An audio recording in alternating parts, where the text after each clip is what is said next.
జోహార్ వర్ధిల్లాలి వర్ధిల్లాలి వర్ధిల్లాలి.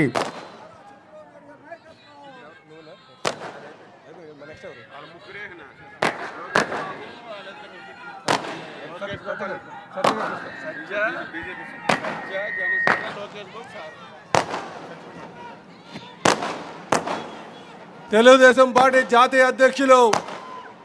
ఈ రాష్ట్ర ముఖ్యమంత్రి అయినటువంటి గౌరవనీయులు పూజ్యులు శ్రీ నారా చంద్రబాబు నాయుడు గారికి స్వాగతం పలుకుతూ మరి ఈరోజు ఈ విజయంతో గ్రాడ్యుయేట్స్ అందరూ కూడా కూటమి ప్రభుత్వం వెంటే ఉన్నారనడానికి ఇది నిలువెత్తు సాక్షి అని చెప్పి తెలియజేస్తూ గ్రాడ్యుయేట్స్ యొక్క ఆకాంక్షలకు అనుగుణంగా నడుస్తామని చెప్పి ఈ సభాముఖంగా వారికి మాట ఇస్తూ ఈరోజు గ్రాడ్యుయేట్స్ అందరికీ కూడా ధన్యవాదాలు తెలియజేస్తూ ఇదే పందాన్ని 2029 వరకు కూడా నడిపిస్తామని చెప్పి తెలియజేస్తూ ఇక్కడికి వచ్చేసినటువంటి ప్రతి ఒక్కరికి కూడా పేరు పేరున ధన్యవాదాలు తెలియజేసుకుంటూ ఇదే విధంగా ప్రతి ఒక్క నాయకుడు 3 పార్టీలకు సంబంధించిన వారందరూ కూడా కలిసికట్టుగా ఈ రాష్ట్ర అభివృద్ధి కోసం మంచి నాయకత్వం వైపు మంచి నాయకత్వం ప్రోత్సహిస్తూ ముందుకు వెళ్ళాలని చెప్పేసి తెలియజేస్తూ మరి ఇప్పుడు వైద్య శాఖ మార్చులు బీజేపీ సీనియర్ నాయకులు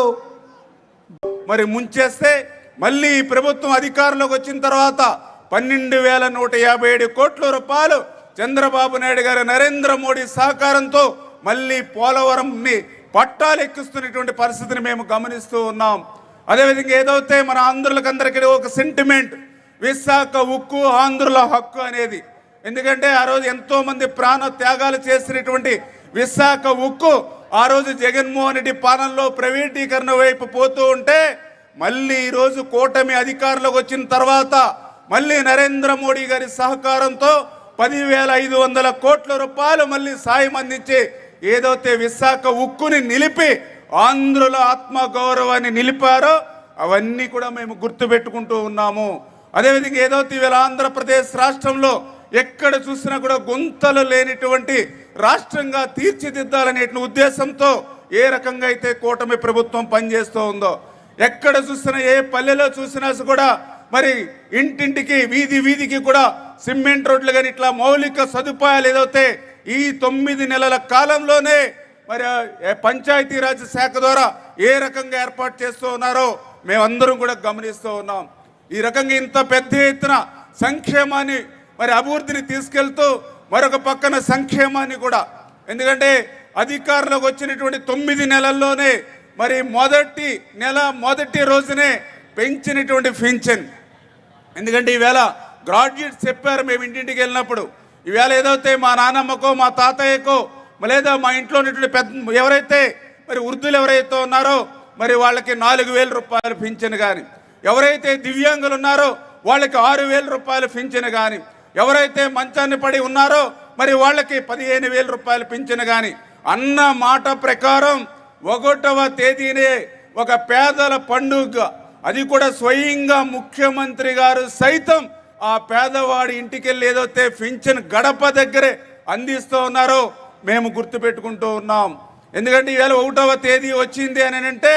వృద్ధులు వితంతులు దివ్యాంగులకి 3,000 కోట్ల రూపాయలు, అదేవిధంగా ఉద్యోగస్తులు ఎవరైతే ఉన్నారో వాళ్ళకి 5,000 కోట్ల రూపాయలు. అంటే అక్షరాల 1వ తేదీ వచ్చింది అని అంటే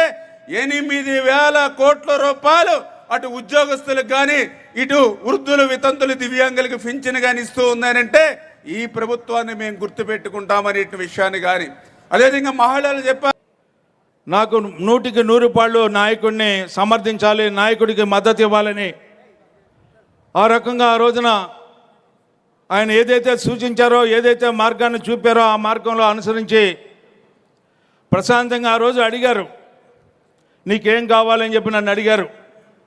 అడిగినప్పుడు నేను ఒకటే చెప్పాను, నాకు నువ్వు ముఖ్యమంత్రి కావాలి, నాకేమవద్దు అని చెప్పి కూడా నేను చెప్పడం జరిగింది. ఆయన 5 సార్లు అడిగారు. 5 సార్లు కూడా నేను చెప్పాను, నాకు మిమ్మల్ని ఈ నిమిషంలో నాకు ఇది కావాలని చెప్పి నేను అడగాలని నాకేమీ లేదండి, అడిగేంతటువంటి ఆలోచన నాకు రావట్లేదు. మీరు ఎన్నిసార్లు అడిగినా కూడా మీరు ముఖ్యమంత్రి అయిన తర్వాత మీ ఇష్టం అని చెప్పి లేచి బయటకు రావటం, ఆయన అడుగుజాడలో నడవటం, ఆ రోజు ఎలక్షన్స్లో మరి అఖండ విజయం, ఒక చారిత్రాత్మకమైనటువంటి విజయాన్ని ప్రజల ద్వారా ఈ రోజున కూటమి నాయకత్వం ద్వారా కూటమి ప్రభుత్వం ఈ రోజున ఏర్పడటం జరిగిందని చెప్పి మీకు మనవి చేస్తా ఉన్నా. మరి ఇద్దరు కూడా మరి తండ్రికి మించిన తనయుడిలాగా ఒకరోజు నేను వారింటికి వెళ్ళినప్పుడు ఆయనే నన్ను పిలిచి, అన్న నువ్వు పోటీ చేయాలి అని అంటే నేను ఆయన వెంక చూసి నవ్వితే ఆయన వాటేసుకొని, నువ్వు నవ్వటం ఇవ్వటం చేయబాక, నువ్వు ఖచ్చితంగా పోటీ చేయాలి, ఏదైనా ఉంటే నేను చూసుకుంటానని చెప్పినటువంటి యువ నాయకుడు లోకేష్ బాబు గారు. ఆ రోజు నుంచి ఈ ప్రస్థానం 6 నెలల నుంచి జరుగుతూ ఉంది, ఈ ఎన్నికల ప్రస్థానం. ఈ 6 నెలల నుంచి కూడా ఆ తర్వాత పెద్దలు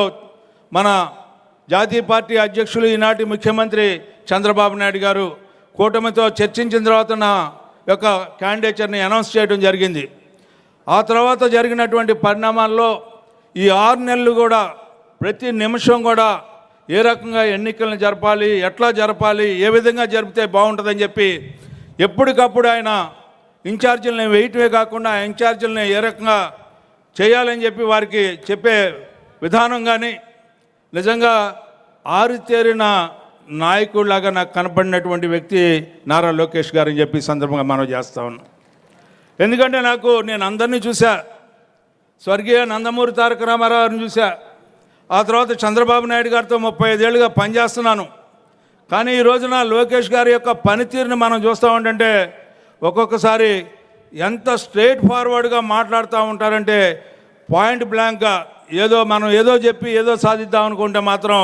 ఆయన దగ్గర కుదరదు అని చెప్పి మనం తెలుసుకోవాల్సినటువంటి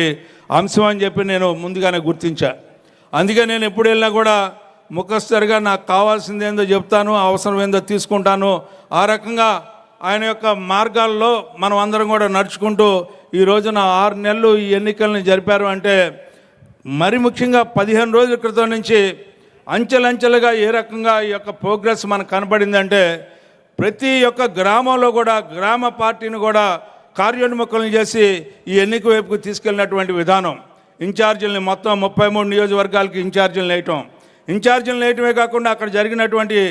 పని విధానాన్ని ఏ రకంగా ఫీడ్బ్యాక్ తెప్పించుకొని ఎక్కడ పని జరుగుతుంది, ఎక్కడ పని జరగట్లేదు అని చెప్పి, ఏ రకంగా పని జరగాలని చెప్పి, ఎవరిని కలవాలి, పట్టభద్రులు అంటే ఎక్కడ ఉంటారు, ఏ రకంగా కలవాలి, ఓటర్లని వెరిఫికేషన్ ఏ రకంగా చేయాలి, దాన్ని కూడా సైంటిఫిక్ మోడల్లో టెక్నికల్ ఆస్పెక్ట్స్లో వాటిని ఎప్పటికప్పుడు తెప్పించుకొని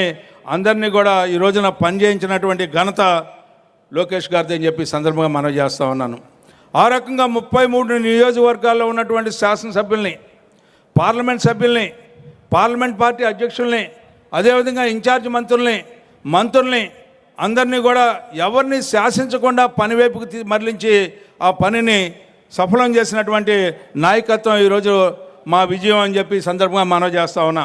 అంతేకాదు ఈ రోజున మనం అందరం కూడా గుర్తుపెట్టుకోవాల్సింది, ఈ విజయం ఈ యొక్క ప్రగతికి